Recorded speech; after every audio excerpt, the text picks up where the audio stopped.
내가 누려왔던 모든 것들이, 내가 지나왔던 모든 시간이, 내가 걸어왔던 모든 순간이 당연한 것 아니라 은혜였소. 아침 해가 뜨고 저녁에 노을, 봄의 꽃향기와 가을의 열매, 변하는 계절의 모든 순간이 당연한 것 아니라 은혜였소. 모든 것이 은혜,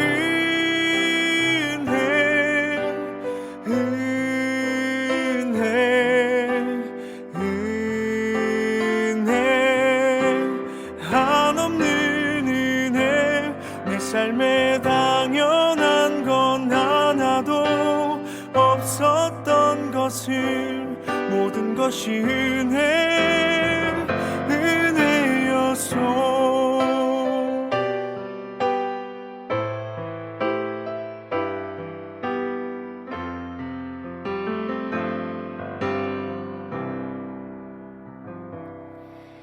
내가 이 땅에 태어나 사는 것, 어린아이 시절과 지금까지 숨을 쉬며 살며 꿈을 꾸는 삶, 당연한 것 아니라 은혜였소. 하나님의 자녀로 살며 오늘 찬양하고 예배하는 삶, 복음을 전할 수 있는 축복이 당연한 것 아니라 은혜였소.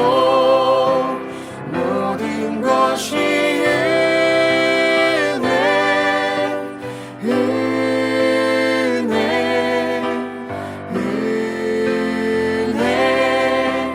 한없는 은혜. 내 삶에 당연한 건 하나도 없었던 것을, 모든 것이 은혜였소. 모든 것이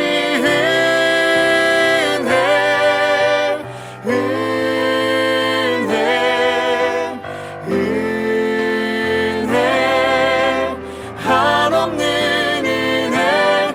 내 삶에 당연한 건 하나도 없었던 것을, 모든 것이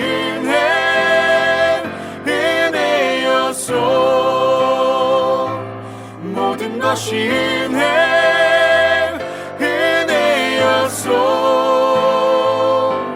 모든 것이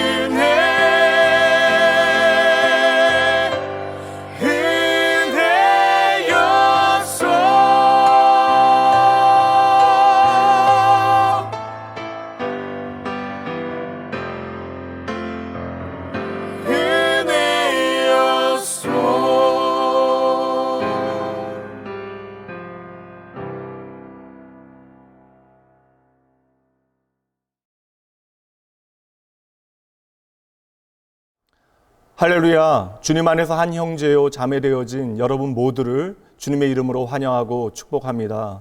세상은 들리고 한없이 요동친다 할지라도 교회는 이 세상의 유일한 소망이 되어집니다. 바로 예수의 그 이름이 우리의 구원이며 또한 이 땅의 복음되기 때문에 그러하죠.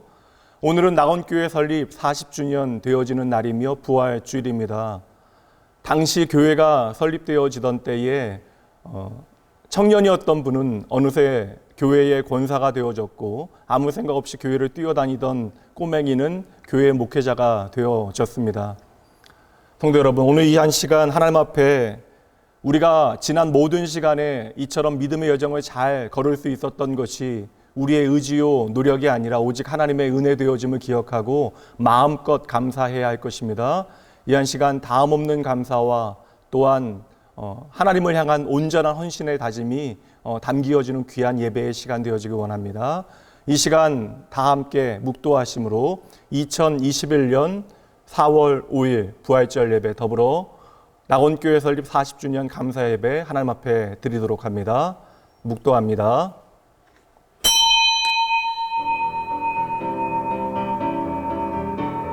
주 사셨다.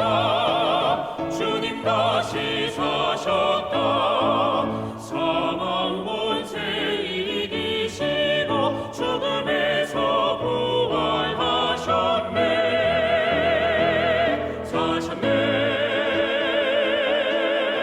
사셨네.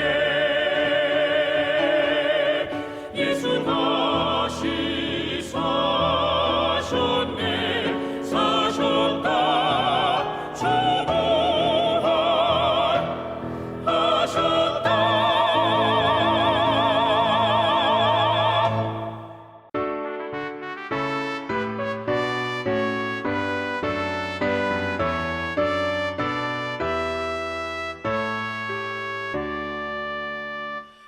목소리 높여서 주 찬양하여라. 영광과 권세와 존귀와 위엄을 온누리 다스리시는 만왕의 왕께 돌려라.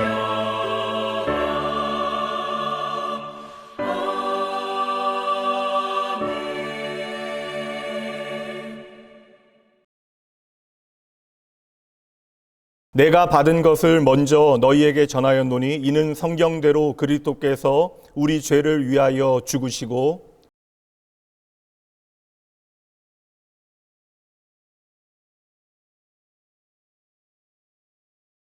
후에 12 제자에게와 그 후에 500여 형제에게 일시에 보이셨나니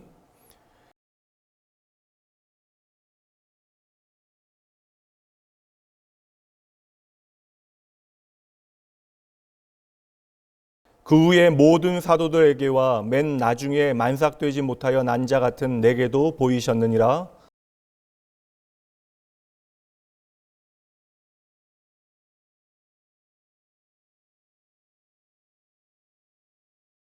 만일 그리스도 안에서 우리가 바라는 것이 다만 이 세상의 삶뿐이면 모든 사람 가운데 우리가 더욱 불쌍한 자이리라.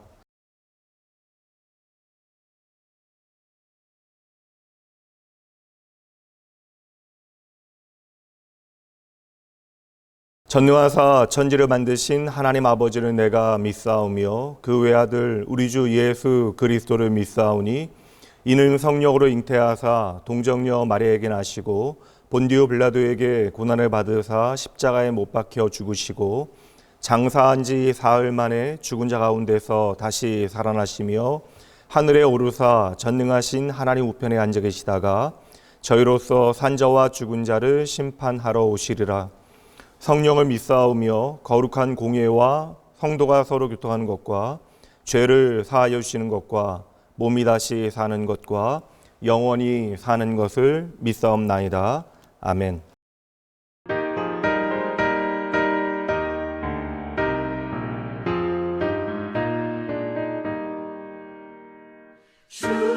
주님께 영광 다시 사신 주 사망 권세 모두 이기시었네. 흰 옷 입은 자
우리가 살아도 주를 위하여 살고 죽어도 주를 위하여 죽나니 그러므로 사나 죽으나 우리가 주의 것이로다. 이를 위하여 그리스도께서 죽었다가 다시 살아나셨으니 곧 죽은 자와 산 자의 주가 되려 하심이라. 말씀하신 하나님의 은혜에 감사와 영광을 올려드립니다. 부활의 첫 열매로서 부활의 근거가 되신 주님을 찬양합니다. 주일 아침 무덤에 계신 주님을 만나러 갔다 부활하신 주님을 만난 여인들처럼 우리들도 부활하신 주님을 만나기를 원합니다. 이 시간 부활의 권능과 능력으로 우리 가운데 충만히 임재하여 주시옵소서. 부활의 영광을 알고 있건만 부활의 신앙을 가지고 죄와 어둠의 권세를 이기지 못해 죄를 범했던 저희들을 용서하여 주시옵소서.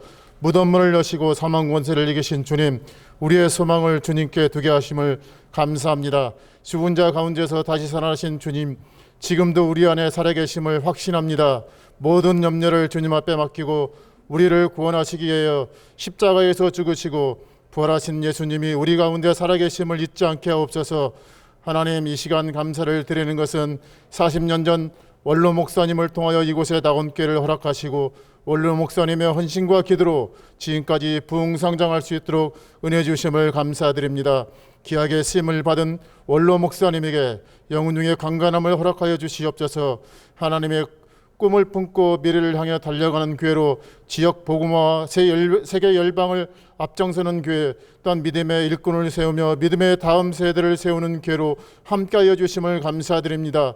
이와 같은 사역을 감당하시는 오성일 목사님에게 말씀의 지혜와 지식을 더하여 주시길 원하오며 하나님 아버지의 마음을 풍성하게 부어주신 하나님 감사합니다. 코로나19로 인하여 어려움 당한 이웃 교회와 함께하여 주시기를 바라며 핏값으로 세우신 교회들마다 하루속히 예배가 회복되어지고 찬양과 기도 말씀이 흘러넘치는 시간들이 속히 오기를 소망합니다. 복된 주일을 살아계신 하나님의 말씀을 선포하시는 목사님에게 성령의 충만함을 더하여 주셔서 부활하신 예수님께서 엠마오로 가는 두 제자에게 나타내어 성경을 풀어주실 때 그들의 마음이 뜨거웠던 것처럼 이 시간 세우신 목사님을 통하여 주의 말씀을 전하여 주실 때 우리의 마음도 뜨겁게 하시며 다시 오실 예수님을 주인으로 모시고 살아가는 제자의 삶으로 우리를 말씀으로 변화시켜 주시옵소서. 감사드리며 부활의 첫 열매가 되신 예수 그리스도의 이름으로 기도하옵나이다. 내 혼합 깨어서 주 찬송하여라. 온 백성 죄를 속하신 온 백성 죄를 속하신 만왕의 왕 찬양 찬양.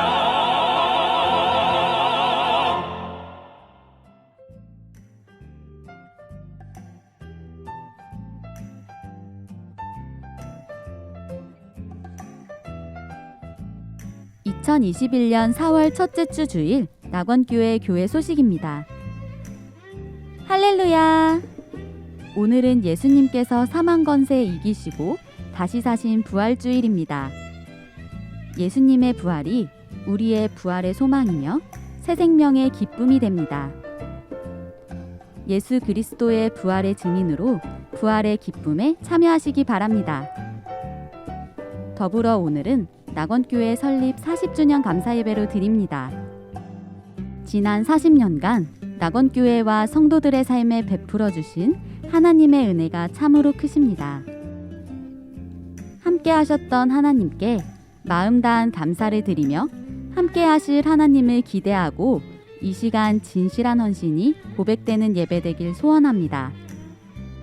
오늘 말씀은 원로 목사님이신 오장열 목사님께서 설교해 주십니다.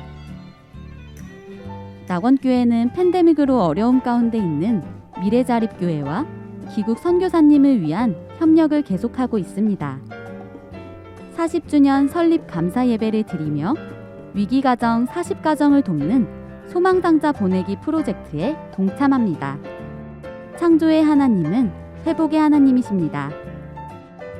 여러 사정으로 온라인 예배를 드리신 분들 중에 오늘 시간이 되시는 분들은 교회에 들르셔서 교회에서 준비한 선물과 떡을 받아가시기 바랍니다.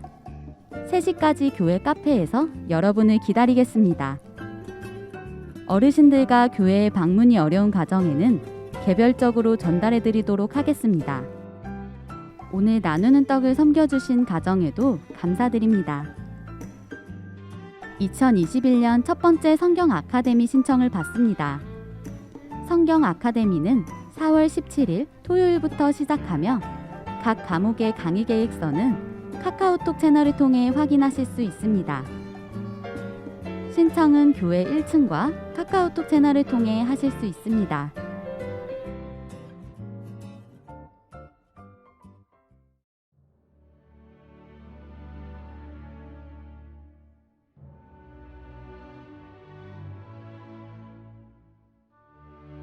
오늘 우리에게 주시는 하나님의 말씀입니다. 시편 18편 1절 말씀입니다. 나의 힘이 되신 여호와여, 내가 주를 사랑하나이다.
감사합니다. 오늘 낙원교회 창립 40주년을 맞이하고 또 2021년도 부활주의를 맞이해서 오늘 말씀을 전하게 하신 하나님께 감사하고 함께 예배할 수 있게 된 것을 진심으로 감사합니다. 먼저 기도하겠습니다.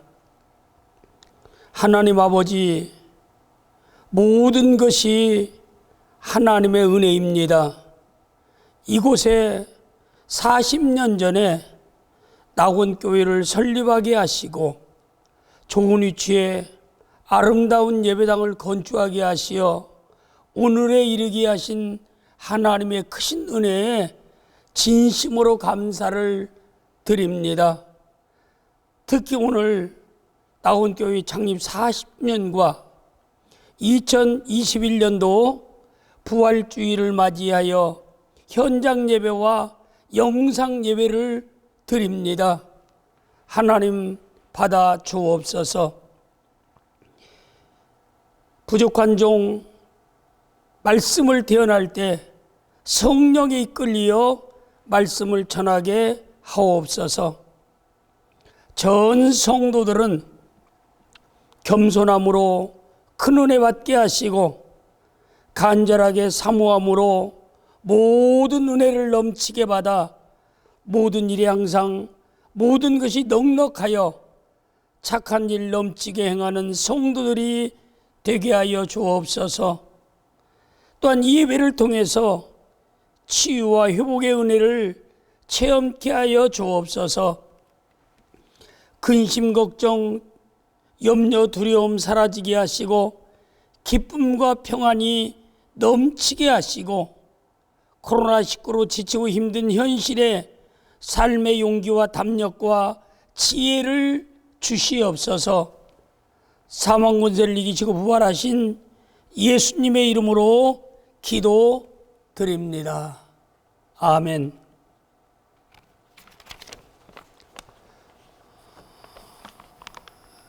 이 강단에 쓴지도 거의 40년 가까이 되어지고 또 하나님 말씀 증거한 것은 50년 가까이 되어지는데도 또 이렇게 강단에서 말씀을 전하려고 하니까 마음이 설레이기도 하고 또 마음속에 이런 떨리는 마음도 갖게 되어집니다. 우리 옆 사람에게 인사하겠습니다. 만나서 반갑습니다. 큰 은혜 받읍시다. 또 뒷사람에게 만나서 반갑습니다. 큰 은혜 받읍시다. 낙원교회는 1981년 4월 5일에 가락 시영아파트 후문 상가 3층에서 교회가 시작되었습니다. 오늘 2021년도 오늘 4월 4일은 40년이 되어지는 40주년이 되기도 합니다.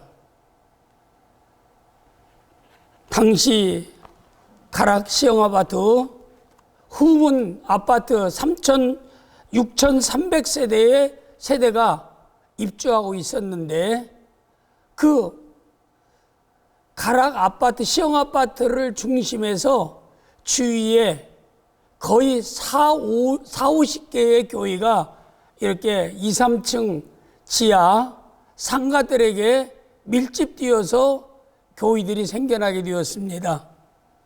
어떤 건물을 보면은 한 건물에 3교회가 들어 있기도 하였습니다. 그런데 그 중에 상가 월세 전세교회, 월세 교회로서 시작한 우리 낙원교회는 이렇게 좋은 위치에 아름다운 예배당을 건축해서 이사할 수 있게 되어진 것, 오직 유일하게 낙원교회 하나뿐입니다. 현재 건축되어 있는 기성교회들은 역사가 있는 교회이거나 딴 지역에서 예배당을 짓고 이주하여 온 교회들이고 순전히 상가 월세 임대교회로 시작해서 이렇게 예배당을 건축해서 오늘에 이른 교회는 낙원교회가 유일하다라고 하는 사실입니다. 저는 이걸 생각할 때 너무나 하나님께 감사를 드립니다. 이 모두가 하나님의 은혜이기 때문입니다. 물론 개척교회 등록에서 오늘에 이르기까지 헌신하고 충성한 낙원교회 성도들이 있습니다. 물론 이 자리에도 함께 앉아서 예배를 드리고 있고 영상 예배를 함께 하기도 합니다.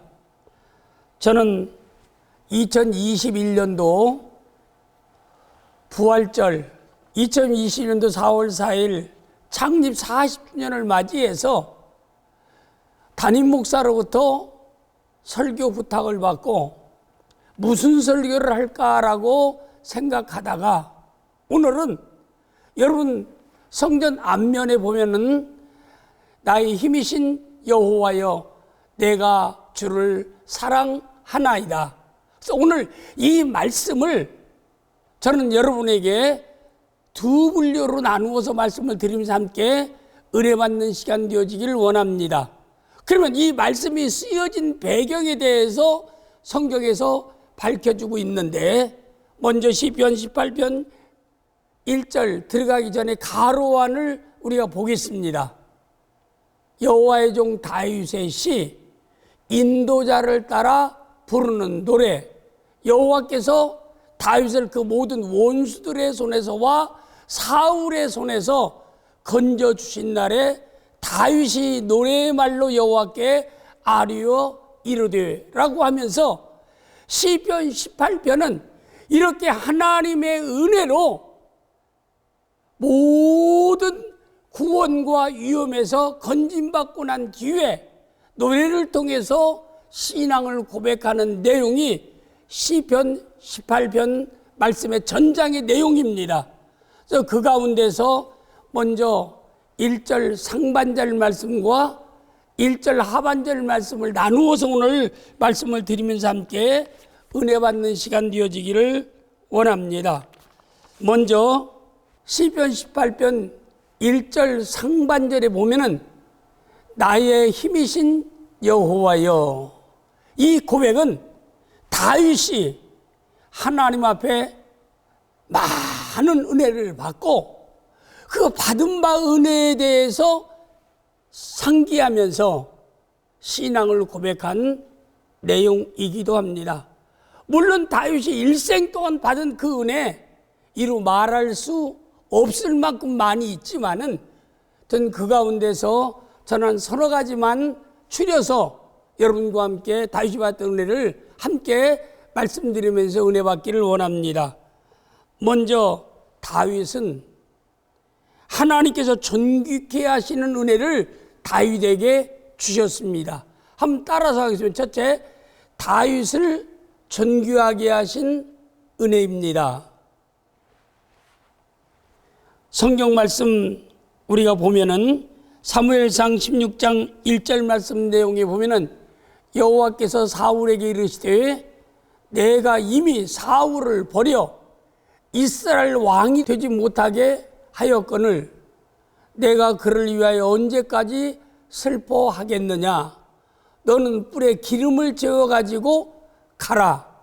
내가 너를 베들레헴 사람 이새에게로 보내리니 이는 내가 그의 아들 중에서 한 왕을 보았느니라 하시는지라. 이 말씀의 배경은 뭘까요? 하나님이 은혜로 세우신 사울 왕이 하나님 말씀에 불순종함으로 사무엘 선지를 보내서 회개를 촉구했지만은 그가 회개하지 않고 변명하고 합리화시킴으로 하나님께서 사울을 버리셨다라고 말씀했습니다. 버림받은 사울 왕 때문에 기름 부어 세웠던 사무엘 선지자가 슬퍼하고 있을 때에 하나님이 사무엘에게 말씀한 말씀입니다. 사무엘에게 내가 사울을 이미 불순종함으로 버렸는데 왜 내가 그렇게 너는 슬퍼하고만 있느냐. 일어나서 뿔에 기름을 담아서 저 시골 동네에 있는 베들레헴에 가면은 이새라고 하는 목동이 있으니까 그 아들들 가운데서 내가 한 왕을 보았으니까 그에게 가서 기름 부어 왕으로 세우라. 하나님의 말씀을 들은 사무엘 선지자는 이새의 집에 베들레헴에 찾아갔습니다. 찾아서 이새와 거기에 장로들과 함께 다 그 제단을 쌓기로 하고 그 제단에서 이새가 사무엘 선지자의 말을 따라서 아들들을 한 사람씩 제단 앞으로 나오도록 했습니다. 그때 맨 처음 나온 아들이 엘리압입니다. 장남. 이새의 큰아들 장남 엘리압입니다. 엘리압이 사무엘 선지자 앞에 나왔을 때에 사무엘이 보는 순간 엘리압이 왕제이구나. 하나님 제가 엘리압을 위해서 왕제로 세우셨기 내가 기름 부어서 이스라엘의 2대 왕으로 내가 기름을 붓겠습니다 라고 이렇게 생각하고 있을 때에 하나님께서 사무엘 선지자에게 또 말씀하십니다.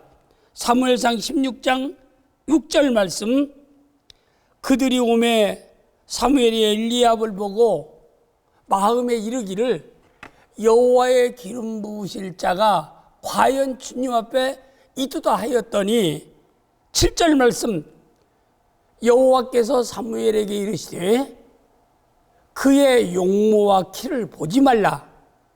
내가 이미 그를 버렸노라.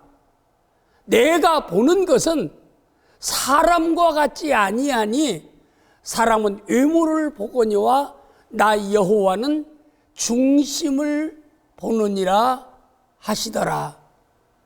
참 이 말씀 가운데 우리가 참 의미하는 바가 크지 않아요.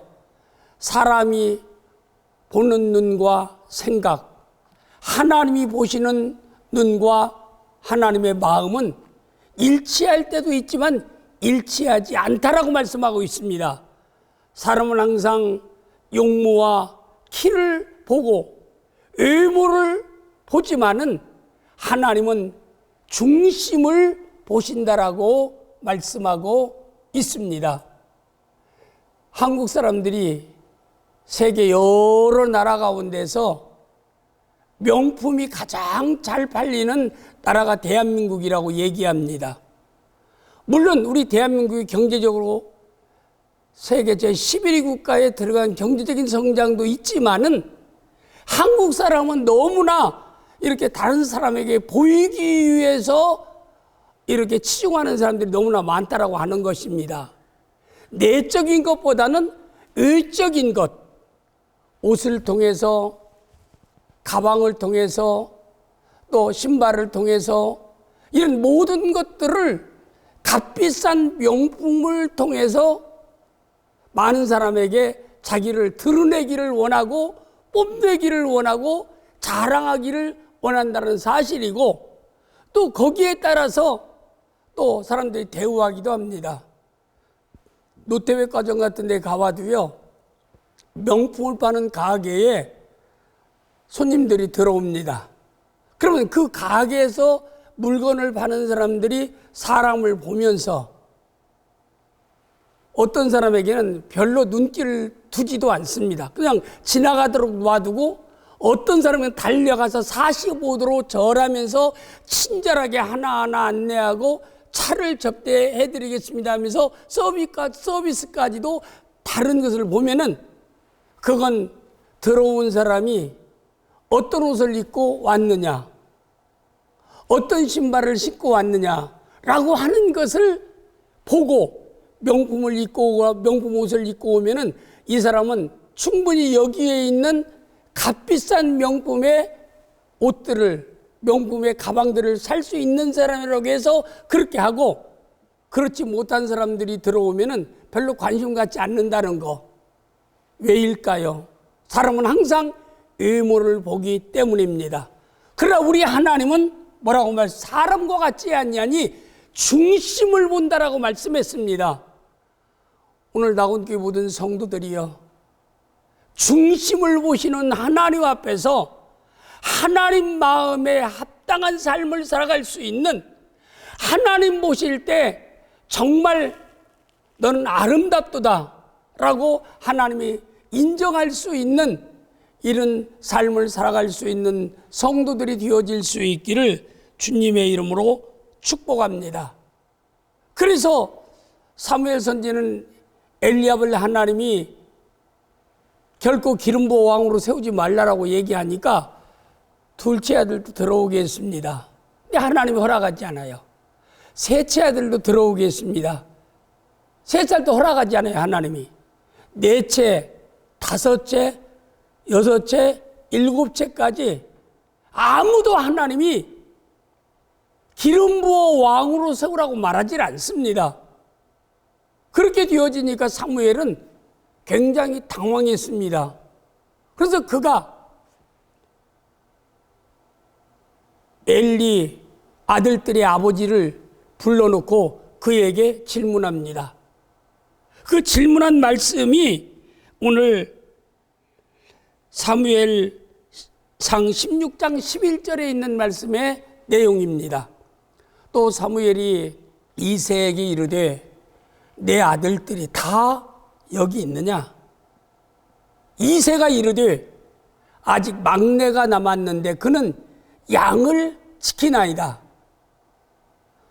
사무엘이 이새에게 이르되 사람을 보내어 그를 데려오라. 그가 여기 오기까지는 우리가 식사 자리에 앉지 아니하겠노라. 이 내용을 한번 보세요. 다윗은 아버지 이새의 아들입니다. 물론 막내 아들 8번째 아들입니다. 그런데 분명히 사무엘 선지자가 예루살렘에서 베들레헴의 이새에게 소식을 전할 때, 연락을 할 때는 너희 아들들 가운데서 내가 한 왕을 보았다 라고 얘기했기 때문에 아들들을 준비시키라고 이미 통보를 했을 겁니다. 그렇다라고 하면은 베들레헴에 사는 이새는 아들들이 몇 명 있어요? 8명이 있습니다. 그럼 8명에게 왕으로 기름 부을 수 있는 기회를 똑같이 다 줘야 됩니다. 그런데 이새의 아버지가 생각할 때는 막내 다윗을 하나님이 기름 부어 왕으로 세우겠느냐? 다윗은 아닐 것이다 라고 생각했기 때문에 아버지 이새는 다윗을 형님들 대신 들에서 양을 지키도록 보냈던 것입니다. 그런데 이제는 7을 하나님이 다 기름 부어 세우지 아니하니까 그 막내를 데려오라. 멀리 양을 지키고 있기도 물론 시간이 많이 걸리니까 앉아 식사합시다 하니까 사무엘 선지자가 아니다. 나는 자리에 앉지도 않고 막내 다윗이 올 때까지 내가 여기서 기다리겠다라고 그가 말했던 것입니다. 그래서 결국에는 다윗이 오게 됩니다. 사무엘상 16장 12절 말씀 내용에 보면은 이에 사람을 보내어 그를 데려오매 그의 빛이 붓고 눈이 빼어나고 여호와께 이르시되 이가 그니 일어나 기름을 부으라 하시는지라. 16장 13절 말씀 내용에 보면은 사무엘이 기름 뿔병을 가져다가 그의 형제 중에서 그에게 부었더니 이날 이후로 다윗이 여호와의 영에 크게 감동되니라. 사무엘이 떠나서 라마로 가니라. 이 말씀 속에 우리가 꼭 기억해야 됩니다. 사무엘 선지자가 기름 뿔병을 가져다가 다윗에게 부었을 때 다윗이 여호와의 영에 크게 감동되었다라고 말씀하고 있습니다. 그래서 이때부터 다윗과 하나님이 동행하시는 역사, 함께 하시는 놀라운 역사가 나타나게 됩니다. 이와 같은 말씀이 11장에 있는 말씀의 내용이기도 하지만은 들에서 양을 칠 때 큰 사자나 곰이 새끼 양을 물고 가면은 맨손으로 달려가서 그 새끼를 건져내고 그리고 일어나서 다윗을 해치려고 하면은 수염을 잡고 양을 물고 가려던 그 사자나 곰을 수염 잡고 그를 쳐 죽이는 이런 놀라운 역사가 일어났고 그 뒤에도 우리가 잘 아는 대로 블레셋의 골리앗 장군과의 싸움에서 승리하는 모든 역사의 배후에 보면은 하나님의 영이 크게 감동했던 다윗이었기 때문에 이런 놀라운 역사가 있었던 것입니다. 우리는 놓치고 있는 거잖아요. 다윗이 믿음이 좋아서, 믿음이 좋다라고 하는 것은 우리가 그건 부정할 수 없지만은, 저는 하나님의 영이 다윗에게 크게 감동했다라고 하는 그 말씀을 저는 마음에 중요하게 생각하는 것이라 이 말입니다. 오늘날도 마찬가지예요. 오늘 또 하나님의 영이 크게 감동된다라고 하는 말씀은 성령 충만함을 의미하는 것입니다. 오늘 우리도 하나님 영이 다윗에게 크게 감동한 것처럼 우리도 성령으로 충만할 때 하나님 우리와 임마누엘로 함께하는 놀라운 역사를 통해서 많은 놀라운 변화의 역사가 오늘도 우리에게 나타나게 되어질 줄을 믿습니다.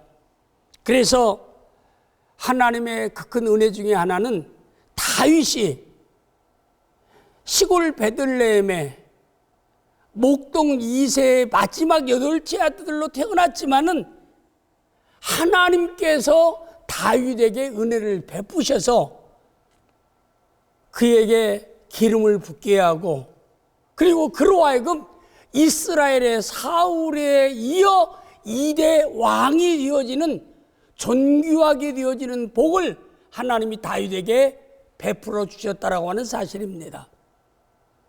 또 더 나아가서 두 번째, 하나님께 다윗이 받은 은혜는 죽음의 위기에서 하나님의 은혜로 그가 건짐을 받았고 구원을 받았습니다. 사무엘상 18장 10절에서 11절 말씀 내용에 보면은 그 이튿날 하나님께 부리시는 악령이 사울에게 힘있게 내림에 그가 집안에서 정신없이 떠들어대므로 다윗이 평일과 같이 서로 수금을 타는데 그때 사울의 손에 창이 있는지라. 11절 또 이어서 그가 스스로 이르기를 내가 다윗을 벽에 박으리라 하고 사울이 그 창을 던졌으나 다윗이 그의 앞에서 2번 피하였더라는 말씀이 있습니다. 사울은 누구입니까? 무장입니다. 많은 전쟁을 경험한 자입니다. 백성들이 사울을 칭송할 때마다 사울이 죽인 자는 천천이라 라고 칭송을 받을 만큼 그는 무장 출신이고, 그리고 모든 창검 또 칼에 능숙한 자입니다. 그런데 자기를 위하여 수금을 앞에서 켜고 있는, 무방비 상태로 악기를 켜고 있는 다윗을 향해서 자기가 들고 있는 창을 가지고 다윗에게 던졌습니다. 여러분 생각해 보세요. 다윗이 살리라고 생각되어집니까? 창을 피할 수 있으리라고 생각되어집니까? 하나님께서 다윗을 피할 수 있도록 구원해 주셨기 때문입니다. 위기에서 하나님이 건져 주셨기 때문입니다. 그것도 한 번이 아니라 2번씩이나 사랑이 이렇게 은혜를 자기에게 풀고 충신스러운 부하인데도 사울 왕이 다윗을 죽이려고 한 것은 사울에게 악령이 들어갔기 때문에 악령의 도구로 그가 그렇게 이해되지 않는 흉악한 죄를 저지르려고 했던 것이라 이 말입니다. 다윗을 죽이려고 했던 것이라 이 말입니다. 그런데 하나님은 다윗을 죽일 수 있도록 하나님이 허락하지 아니했습니다. 그래서 하나님이 위기에서 건져주셨던 것입니다. 그뿐 아니라 사무엘상 19장 4절 말씀 내용에 보겠습니다. 요나단이 그의 아버지 사울에게 다윗을 칭찬하여 이르되 원하건대 왕은 신하 다윗에게 범죄하지 마옵소서. 그는 왕께 득죄하지 아니하였고 그가 왕께 행한 일은 심히 선함이니이다. 이게 무슨 뜻일까요? 요나단은 사울 왕의 아들입니다. 인간적으로 생각하면은 사울 왕은 요나단을 자기의 왕으로 생각하고 있을지도 몰라요. 왕의 아들이니까, 왕자니까. 그런데 여기서 요나단이 아버지 사울이 다윗을 악령이 들어서 죽이려고 할 때마다 계속해서 사울 왕의 아들 요나단이 다윗을 변명해주고 다윗은 충신입니다. 좋은 사람입니다. 그리고 그에게 범죄하지 마시기 바랍니다. 이렇게 끊임없이 설득을 해도 사울 왕은 끊임없이 다윗을 죽이려고 계속해서 행동을 하게 됩니다. 그때마다 요나단은 다윗을 위기에서 여러 번 피할 수 있도록 죽음의 위기, 아버지가 죽이려고 하는 죽음의 위기에서 피할 수 있도록 여러 번 요나단이 도움을 줬던 것입니다. 이런 것들은 인간적으로 이해되지 않는 일입니다. 이것은 하나님께서 요나단의 마음을 감동시키시고 하나님께서 다윗을 죽음의 위기에서 건져내기 위해서 구원하시기 위해서 요나단을 통해서 이렇게 역사했던 하나님이십니다. 이 모두가 하나님의 은혜입니다.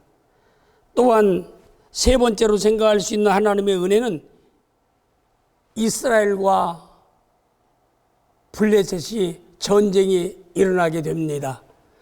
전쟁이 일어났을 때 블레셋의 장수 골리앗, 그가 많은 군사를 가지고 이스라엘에 침입해 왔고 사울 왕은 이스라엘 군대와 함께 맞서워 진을 치고 싸우고 있는데 거기에 골리앗이라는 장군이 성 앞으로 나와가지고 큰 소리를 칩니다. 너희와 우리 같이 싸울 필요가 없이 너희 중에 장군 한 사람 나와라. 나와 싸워서 너희가 이기면 우리가 너희에게 패배를 해서 너희에게 승복하겠고 너희가 지면 우리에게 굴복하라 하면서 하나님을 모욕하고 하나님을 욕하고 이런 말을 끊임없이 이렇게 하고 있습니다. 이때에 베들레헴에 있는 이세 다윗의 아버지는 지금 아들 8명의 아들 가운데 3명을 블레셋 전쟁이 보냈습니다. 엘리압 중심에서 둘째, 셋째, 첫째, 둘째, 셋째가 사울을 중심한 블레셋과의 전쟁에서 출전했습니다. 여러 날이 지났을 때에 이새는 궁금했어요. 전쟁이 어떻게 돌아가고 있는가? 세 아들은 무사히 잘 있는가?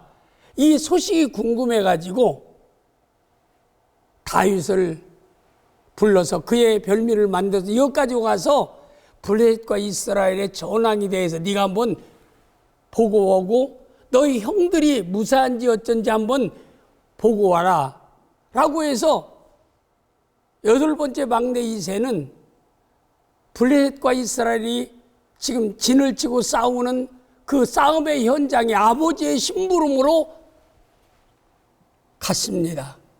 가서 보니까 맞싸우지 않고 이스라엘 진지 앞에 큰 골리앗, 그런 성경학자들이 얘기하면 한 2m 50 정도의 장신이라고 얘기합니다. 이런 장군이 앞에 나와가지고 하나님을 모독하는 얘기를 하고 이스라엘을 계속 깔보는 얘기를 하고 너희와 나와 한 사람 나와서 싸우자라고 계속 얘기하는데도 사울 왕과 이스라엘의 그 군사들 모든 나온 장군이 됐든 누구나 다 겁나서 벌벌 떨고 있었습니다. 그래서 사울 왕이 선포를 합니다. 누가 나가서 골리앗과 싸우라. 싸워서 승리하면 내가 많은 재물을 그에게 주겠다. 그뿐만 아니라 내 딸 미가를 아내로 주어서 내가 부마로 삼겠다. 그리고 내가 그에게 모든 세금을 면제해 주겠다. 라고 이렇게 사울 왕이 이스라엘 모든 진지에서 공포를 하게 됩니다. 그런데도 이스라엘의 많은 장군들이나 군사들 누구 하나 생명이 데려와서 감히 골리앗 앞에 나가는 사람이 한 사람도 없습니다.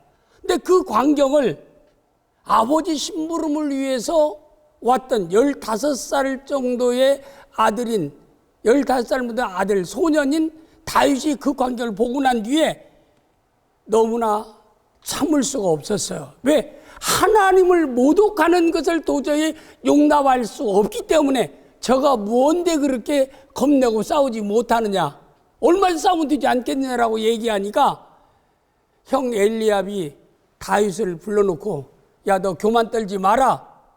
너 지금 여기 와서 너 무슨 말을 하는 거냐? 너는 빨리 돌아가라. 그렇게 얘기합니다. 그런데 그 이야기가 사울 왕에게 전달되니까 사울왕이 싸우겠다는 그 사람을 나에게 데려와 보라. 그를 데려왔습니다. 와서 보니까 이건 이스라엘의 군사 중에 한 사람이 아니라 15살 되는 소년이 싸우겠다라고 앞으로 나온 것입니다. 그러니까 이때에 사울 왕이 다윗에게 한 말이 있습니다. 사무엘상 17장 33절 말씀입니다. 사울이 다윗에게 이르되 내가 가서 저 블레셋 사람과 싸울 수 없으리니 너는 소년이요 그는 어려서부터 용사임이니라. 네 마음은 참 갸릇하고 좋지만은 너는 소년이다. 15살 먹은 소년인데 네가 어찌 저 어려서부터 용사인 골리앗과 네가 싸우려고 하느냐. 마음은 좋지만 너는 싸울 수가 없다라고 이렇게 이야기합니다. 이 말을 들은 다윗이 왕 앞에서 대답합니다. 사무엘상 10장 34, 35절 말씀 보겠습니다. 다윗이 사울에게 말하되 주의 종이 아버지의 양을 지킬 때에 사자나 곰이 와서 양떼에서 새끼를 끌어가면 내가 따라가서 그것을 치고 그 입에서 새끼를 건져내었고 그것이 일어나 나를 해하고자 하면 내가 그 수염을 잡고 그것을 쳐 죽였나이다. 이렇게 얘기하고 37절 말씀 또 보겠습니다. 이어서 또 다윗이 지금 사울왕에게 얘기하는 거예요. 또 다윗이 이르되 여호와께서 나를 사자의 발톱과 곰의 발톱에서 건져내셨은즉 나를 이 블레셋 사람의 손에서도 건져내시리라. 사울이 다윗에게 이르되 가라. 여호와께서 너와 함께 계시기를 원하노라. 여러분 생각해 보세요. 이스라엘에 요압 장군도 있고 유명한 장수들도 많은데도 다 겁나고 두려워서 나서지 못하는데 들에서 양을 지키는 15살 소년이 와가지고 왕 앞에 얘기하고 사자와 곰을 처치했고 사자와 곰을 처치한 것은 하나님의 능력으로 되었다라고 얘기하면서 내가 저 골리앗에 가서 내가 승리할 것입니다라고 얘기하니까 사울왕은 그러면 내가 나가서 싸워보라. 왕의 윤허를 받게 됩니다. 여봐라. 내가 전쟁에 입었던 모든 완전 무장한 내 옷들을 가져와서 저에게 입히도록 하라. 내가 입었던 갑옷을 저에게 입히고 노투구를 씌워주고 칼을 차고 나가도록 하라. 라고 사울이 부하들에게 얘기하니까 다윗 소년은 시키는 대로 어쩔 수 없이 사울 왕이 전쟁에 나가서 싸웠던 갑옷, 노투구, 사울 왕의 칼을 차니까 제대로 움직이지도 못합니다. 걸어가기도 힘듭니다. 그러니까 왕에게 내가 이거 입고 걸어가지고 익숙하지 못함으로 이거 다 내가 벗고 가겠습니다 라고 하면서 손에 막대기와 시냇가에 준 물맷돌 5개를 가지고 골리앗과 싸우러 나갑니다. 성경을 우리가 보겠습니다. 사무엘상 17장 40절 말씀 내용에 보면은 손에 막대기를 가지고 시내에서 매끄러운 돌 5을 골라서 자기 목자의 제구 곧 주머니에 넣고 손에 물매를 가지고 블레셋 사람에게 나아가니라. 그리고 45절 말씀 내용에 보면은 다윗이 블레셋 사람에게 이르되 너는 칼과 창과 단창으로 내게 나아오거니와 나는 만군의 여호와의 이름으로 곧 내가 모욕하는 이스라엘 군대의 하나님 이름으로 내게 나아가노라. 그리고 47절 말씀 내용에서 또 여호와의 구원하심이 칼과 창에 있지 아니함을 이 무리에게 알게 하리라. 전쟁은 여호와께 속한 것인즉 그가 너를 우리 손에서 넘기시리라.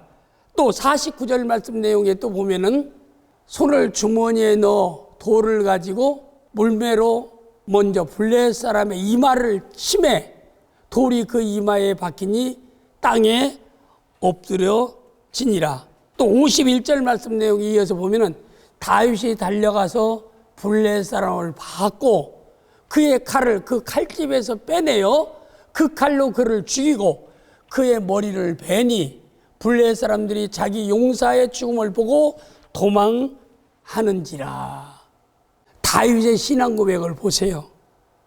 전쟁은 하나님께 속한 것이라고 말씀하고 있습니다. 그뿐만 아니라 또 여호와의 구원하심은 칼과 창에 있지 아니함을 이 무리에게 알게 하리라. 이건 다윗은 하나님이 함께 하신다라고 하는 믿음 이 한 가지 가지고 그가 골리앗 앞에 나아갔던 것입니다. 우리 이 사건을 보면서 이걸 역사적인 사건으로만 그냥 돌려버리지 말고 우리도 이 세상을 살다 보면은 우리에게 여러 가지 내가 감당해야 될 여러 힘들고 어려운 환경과 조건과 문제가 우리 앞에 다가올 때가 있습니다. 이건 회피할 수도 없고 내가 도망갈 수도 없는 그런 상황에 처했을 때 우리는 어떤 마음가짐을 가져야 되겠는가? 어떤 믿음을 가져야 되겠는가? 다윗을 생각해 보시길 바랍니다. 골리앗 앞에서는 다윗처럼 내가 상대해야 될 환경과 조건과 문제는 골리앗 같다 할지라도 하나님이 다윗과 함께 했던 것처럼 오늘 나와도 함께 하시면 능히 내가 해결할 수 있다, 이길 수 있다, 극복할 수 있다 라고 하는 그런 믿음을 가지고 믿음의 용기와 담력 가지고 다윗처럼 나아가는 귀한 성도 되어서 하나님의 놀라운 역사를 생활 가운데 증거할 수 있는 믿음의 성도들이 되어질 수 있기를 주님의 이름으로 축복합니다. 사실 이렇게 다윗은 하나님께 많은 은혜를 받았습니다. 그럼 오늘 여러분과 저는 하나님의 은혜를 받지 않았을까요? 우리 또한 하나님의 많은 은혜를 다윗 이상으로 많은 은혜를 우리가 받고 살아가게 됩니다. 에베소 2장 8절 9절 말씀 내용에 보면은 너희는 그 은혜를 의하여 믿음으로 말미암아 구원을 받았으니 이것은 너에게서 난 것이 아니요 하나님의 선물이라. 행위에서 난 것이 아니니 이는 누구든지 자랑하지 못하게 함이라. 내가 죄사함 받고 구원받은 거 믿음을 통해서 받았지만 그 믿음도 나에게서 난 것이 아니라 하나님이 나에게 공짜로 준 선물이라고 하는 것을 말씀하고 있습니다. 또한 그뿐만 아니라 요한복음 1장 12절 13절 말씀 내용에 보면은 영접한 자 곧 그 이름을 믿는 자들에게는 하나님 자녀되는 권세를 주었으니 이는 혈통으로나 육정으로나 사람의 뜻으로 나지 아니하고 오직 하나님께로부터 난 자들이니라. 오직은 단 한 가지. 내가 하나님의 자녀의 권세를 얻게 된 그 한 가지는 오직 하나님께로부터 난 자들이다. 신생아가 태어날 때 어머니의 전적인 힘으로 세상에 태어나는 것처럼 영적인 하나님의 자녀로 태어나는 것도 오직 하나님께로부터 난 여러분과 저라고 하는 것을 말씀하고 있습니다. 빌립보서 3장 20절 말씀에서도 그러나 우리의 시민권은 하늘에 있는지라. 하나님의 은혜로 믿음을 선물로 주셔서 구원을 받게 하시고 하나님의 자녀로 거듭나게 하시고 자녀에게 주어진 축복 가운데 가장 큰 축복은 천국의 시민권입니다. 아버지 나라의 시민권입니다. 이 시민권을 이미 우리에게 주셨다라고 말씀했습니다. 그럼 우리는 천국의 시민권을 가지고 이 땅에 살아갑니다. 그래서 우리 여러분과 저는 이중국적자입니다. 대한민국의 국적을 가지고 있고 하늘나라의 국적을 가지고 있는 자입니다. 하나님 나라의 국적을 가지고 있는 사람만이 이 땅에 살다가 언젠가 주님이 오라 하면은 우리는 그 천국 시민권이 있기 때문에 천국에 들어갈 수 있는 귀한 복이 여러분과 저에게 주어진 것이라 이 말입니다. 이건 하나님의 은혜입니다. 또한 로마서 8장 30절 보겠습니다. 또 미리 정하신 그들을 또한 부르시고 부르신 그들을 또한 의롭다 하시고 의롭다 하신 그들을 또한 영화롭게 하셨느니라. 여기 보세요. 구원을 위한 전 과정, 구원을 위해서 하나님이 정하시고 구원을 위해서 우리를 하나님이 불러내시고 구원을 위해서 하나님이 우리를 의롭다라고 하시고 그 의롭다 하신 하나님 우리를 또한 영화롭게 영화로운 나라에 들어가서 영화롭게 살 수 있도록 하시는 모든 것 은혜로 믿고 은혜로 믿음을 따라 살다가 은혜로 영광의 나라에 들어가는 이 모든 것이 하나님의 은혜입니다. 구원의 전 과정이 하나님의 은혜입니다. 그 이후에도 우리가 이 땅에 살면서 예수 믿고 난 뒤에 하나님의 놀라운 역사를 기도라는 통로를 통해서 우리가 얼마나 많이 기도 응답 받았습니까? 저도 예수 믿고 난 뒤에 하나님께 응답받은 것을 말하라면 여러 가지 수없이 많은 기도 응답의 간증을 가지고 있습니다. 뮬러라는 분은 5만 번의 기도 응답을 가졌다라고 얘기합니다. 우리도 예수 믿고 난 뒤에 이제까지 하나님께 기도해서 응답받았던 것을 하나하나 적어보면 많을 겁니다. 이런 모든 것들이 다 뭐예요? 하나님의 은혜로 되어진 것들이라 이 말입니다. 그럼과 여러분과 저는 항상 다윗처럼 하나님께 우리도 은혜 받은 자로서 항상 하나님 앞에 그 은혜를 생각하며 나의 힘은 여호와 하나님께로 온다라고 한다. 이 사실을 항상 믿음으로 고백하며 감사하며 살아갈 수 있는 성도가 되어야 될 줄 믿습니다. 오늘은 둘째 부분인 시편 18편 1절 하반절 말씀을 말씀드립니다. 내가 주를 사랑하나이다. 이건 다윗이 실제적인 생활로 고백한 내용입니다. 그래서 첫 번째 다윗은 하나님을 사랑하기에 성전 짓기를 사모하며 즐거운 마음으로 많은 재물을 성전 짓는 데 내어 놓았던 것입니다. 마태복음 6장 21절 말씀에 보니까 내 보물이 있는 그곳에 내 마음도 있느니라. 다윗이 왕이 되어진 후에 그는 가장 먼저 행한 일이 성전 짓는 일이었습니다. 그걸 사모했던 것입니다. 역대상 29장 2절 3절 말씀 내용을 보겠습니다. 내가 이미 내 하나님 성전을 위하여 힘을 다하여 준비하였나니 곧 기구를 만들 금과 은과 돛과 철과 나무와 또 만호와 가공할 검은 보석과 채석과 다른 모든 보석과 옥들이 매우 많으며 모든 것 위에도 내 마음이 하나님 성전을 사모함으로 내가 사유한 금, 은으로 내 하나님의 성전을 위하여 드렸노니. 다윗이 헤브론에서 30세에 15살에 기름 부음 받고 사무엘에게 15년이 지나는 30세에 헤브론에서 이스라엘 왕으로 등극하게 됩니다. 그래서 그가 왕으로 등극한 후에 첫 번째 했던 일이 하나님의 법궤가 이런 장막에 있는 것이 너무나 안타까워서 나는 왕국에 있거든 하나님의 법궤는 저 초라한 장막 속에 있도다. 내가 하나님의 성전을 하나님 정성을 다해서 잘 아름답게 건축해서 내가 법궤를 모시리라. 이것이 사울의 마음이었던 것입니다. 간절한 마음이었기 때문에 그가 모든 재물을 귀한 보물들을 다 내어놓고 성전 건축을 위해서 모든 것을 다 드렸던 것을 볼 수가 있습니다. 학계 1장 8절에 보니까 너는 산에 올라가서 나무를 가져다가 성전을 건축하라. 그러면 내가 그로 말미암아 기뻐하고 또 영광을 얻으리라. 여호와가 말하였느니라. 성전 건축은 하나님이 기뻐하는 일이고 하나님이 영광을 받는 일이라고 말씀했습니다. 다윗은 그것을 알았어요. 내가 하나님의 장막에 있는 법궤를 아름다운 전을 건축해서 내가 모시리라.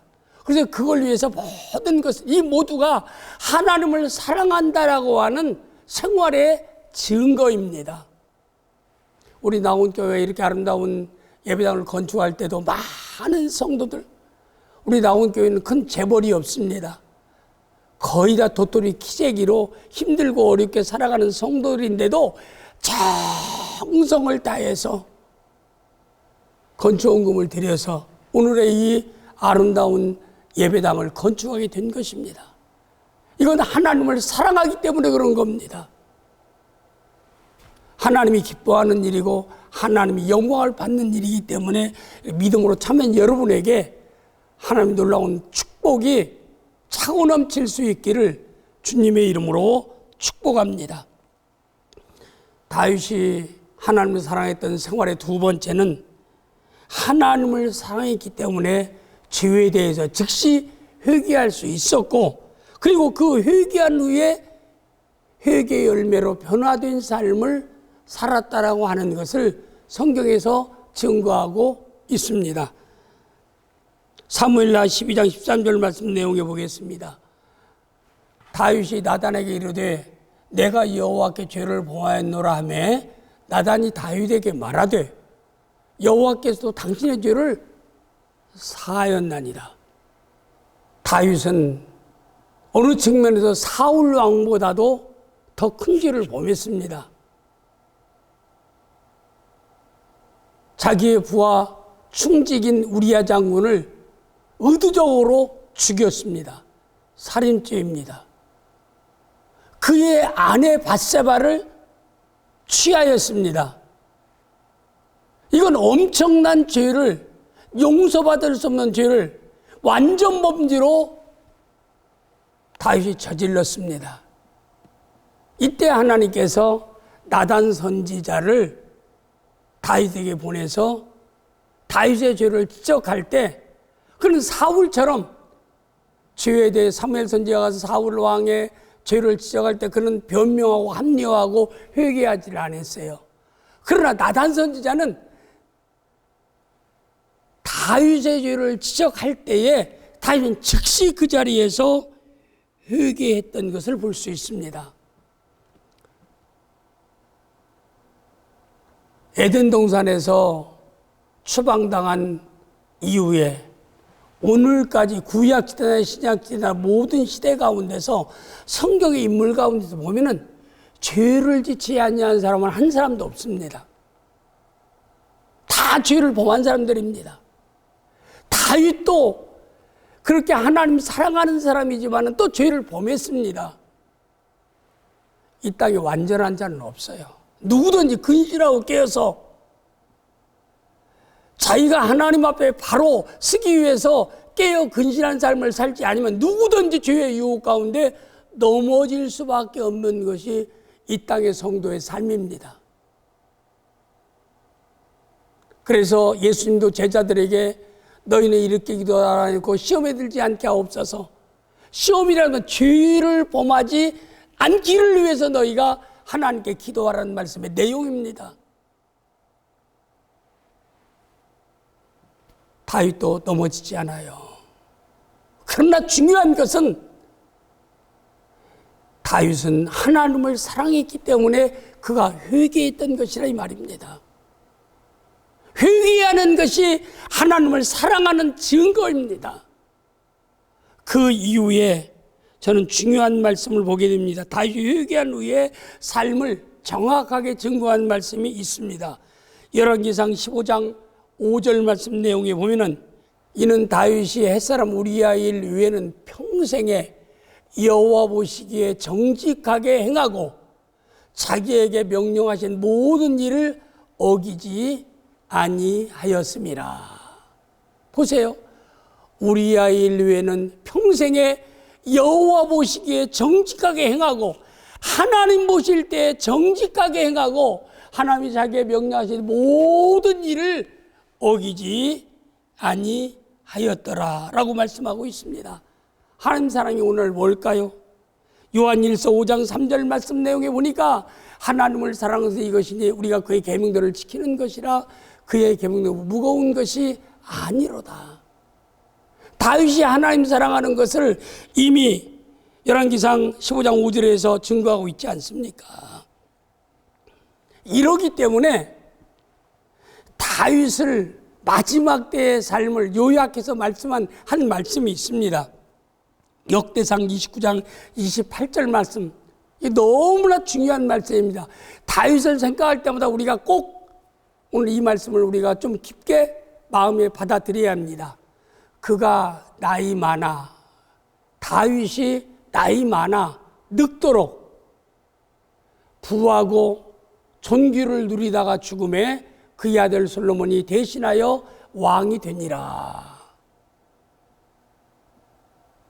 다윗은 건강한 가운데 장수했고 그리고 가난하지 않고 경제적으로 넉넉했고 그리고 많은 사람들이 존경할 수 있는 존귀를 누리다가 세상을 떠났다라고 말씀하고 있습니다. 오늘 여러분과 저도 다윗의 삶을 비춰보면서 다윗이 하나님의 은혜에 대해서 그가 감사해서 나의 모든 힘은 여호와 하나님께로 온다라고 고백하고 정말 내가 주님을 지극히 사랑한다라고 고백했던 생활의 고백을 우리 모든 성도들이 본받기를 주님의 이름으로 축복합니다. 이미 오늘 부활주일이지만 부활주일에 대한 설교는 지난주일 담임 목사님이신 오세일 목사님이 이미 다 설교했기 때문에 제가 반복할 이유는 없겠고 딱 성경 한 절만 여러분에게 소개합니다. 누가복음 24장 5절 6절 말씀입니다. 어찌하여 살아있는 자를 죽은 자 가운데서 찾느냐. 여기 계시지 않고 살아나셨느니라. 예수자에 돌아가신 후 안식 후 첫날 두 여인이 무덤으로 예수님의 시신에 향유를 기름을 붓기 위해서 찾아갔을 때 무덤 문이 열려 있고 예수님이 누웠던 자리에 부활해서 안 계시니까 근심하고 걱정할 때 두 천사가 나타나서 여자에게 한 말입니다. 너희는 왜 근심하고 두려워하느냐? 왜 예수님을 죽은 자 가운데서 찾느냐? 그는 살아나셨느니라. 여러분과 저는 부활하신 예수님을 죽은 자 가운데 찾았던 두 여인처럼 그런 신앙생활 하지 말고 부활하신 예수님, 다시 사신 예수님, 사망세를 깨뜨리고 승리하신 그 예수님을 항상 우리 마음에 모시고 부활하신 예수님이 임마누엘로 함께하는 놀라운 역사를 통해서 평강이 여러분에게 주어지기를, 기쁨이 주어지기를, 삶의 용기와 담력이 주어질 수 있기를, 모든 싸움, 자신과의 싸움, 타인과의 선의의 경쟁, 원수 마귀와의 모든 싸움을 승리하며 살아가는 모든 하나님의 역사와 임마누엘 함께하는 주의 놀라운 은혜의 역사가 여러분의 삶에 넘쳐날 수 있기를 주님의 이름으로 축복합니다. 기도하겠습니다. 아버지 하나님 감사합니다. 오늘 창립 40주년 예배에 참석한 성도들, 부활절에 참석한 성도들에게 주의 은혜와 복이 넘치게 하시고 다윗처럼 모든 것이 하나님의 은혜입니다. 그 은혜에 감사합니다. 고백과 함께 내가 주님을 사랑한다라고 하는 그런 사랑을 삶으로 고백하며 살아가는 귀한 성도들이 되어지게 하시고, 부활의 주님을 삶의 현장에서 삶으로 증거하며 살아갈 수 있는 귀한 성도들이 되어지게 하옵소서. 예수님의 이름으로 축복하면서 간절히 기도하옵나이다. 아멘.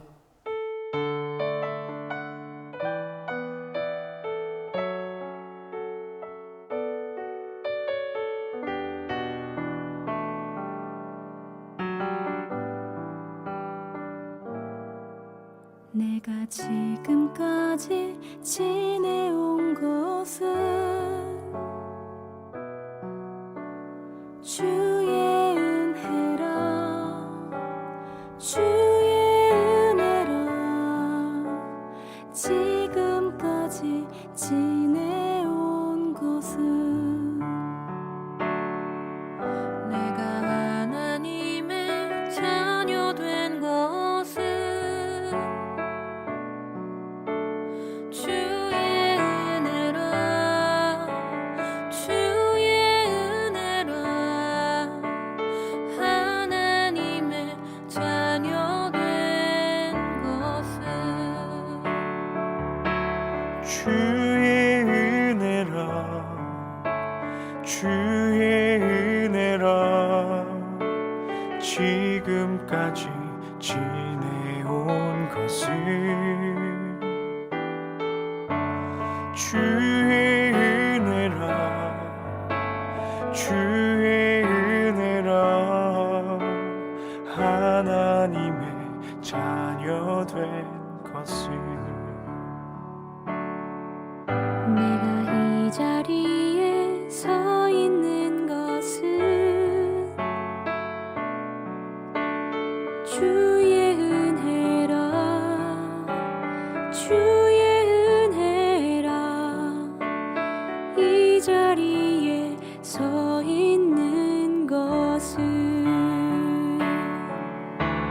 주의 은혜라, 주의 은혜라. 이 자리에 서 있는 것은 주의 은혜라, 주의 은혜라. 이 자리에 서 있는 것은 주의 은혜라, 주의 은혜라. 지금까지 지내온 것은 주의 은혜라, 주의 은혜라. 지금까지 지내온 것은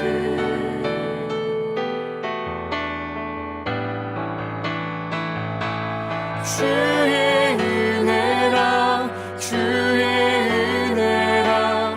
내 평생 살아온 길 주의 은혜라, 주의 은혜라.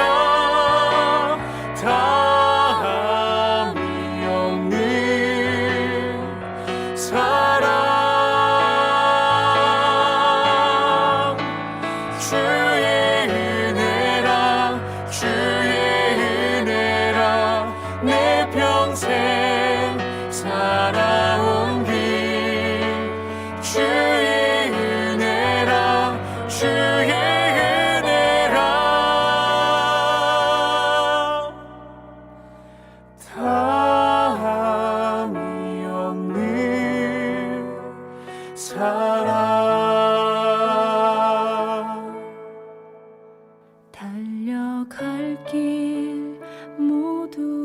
거친 후 주 얼굴 볼 때 나는 공로 전혀 없도다 오직 주의 은혜라 나는 공로 전혀 없도다 오직 주의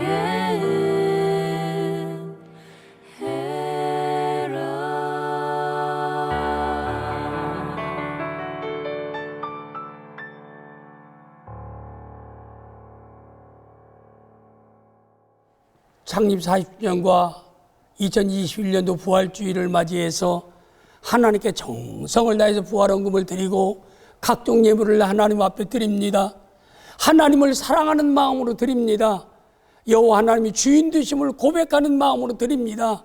하나님의 약속을 믿고 하나님 앞에 헌금을 드립니다. 드린 헌금 받으시고 하나님 저들에게 영육간의 강건함을 허락하시고 물질의 풍요로움도 허락하여 주옵소서. 예수님의 이름으로 축복하면서 간절히 기도하옵나이다. 아멘. 평화 하나님의 평강이 당신의 삶에 넘쳐나기를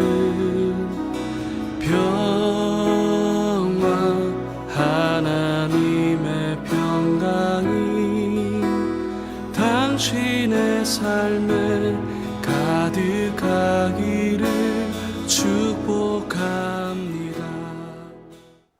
이제는 우리 구주 예수 그리스도의 크신 은혜와 하나님 아버지의 지극하신 사랑과 성령의 감화 감동 교통 함께 하시는 모든 역사가 오늘 예배에 참석한 성도들, 영상 예배에 참여하는 성도들과 가정과 범사위회와 우리 대한민국 위회, 온 세계 위회 지금부터 영원토록 함께 있을지어다. 아멘. 즐겁도다 이날 세세의 할 말 사망 권세 깨고 승리하셨네 승리하셨네 사셨다 사셨다 사셨다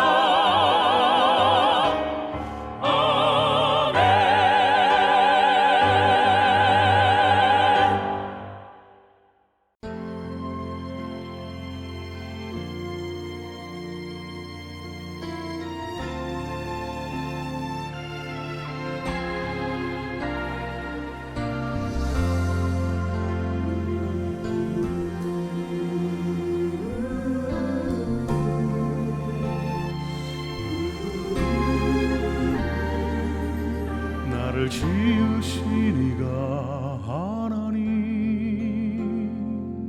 나를 부르신 이가 하나님 나를 보내신 이도 하나님 나의 나 된 것은 다 하나님 은혜라 나의 달려갈 길 다가도록 나의 마지막 호흡 다하도록 나로 그 십자가 함께 하시니 나의 나 된 것은 다 하나님 은혜라 한량없는 은혜 갚을 길 없는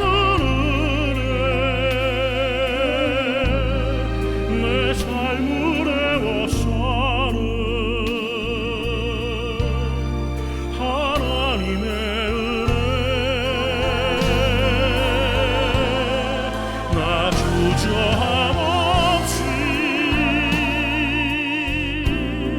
그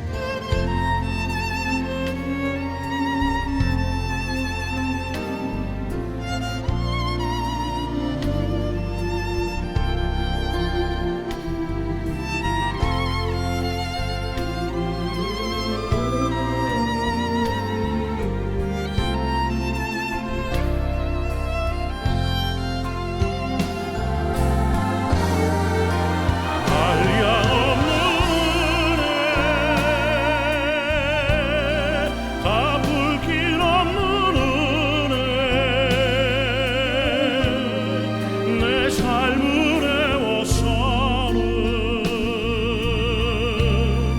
하나님의 은혜 나 주저함없이 그 땅을 밟음도 나를 붙드시는 하나님의 은혜 할리야 없는 은혜 갚을 길 없는 은혜 내 삶을 애워서는 하나님의 은혜 나 주저함없이 그 땅을 밟음도 나를 붙드시는 하나님의 은혜 나를 붙드시는 하나님의 은혜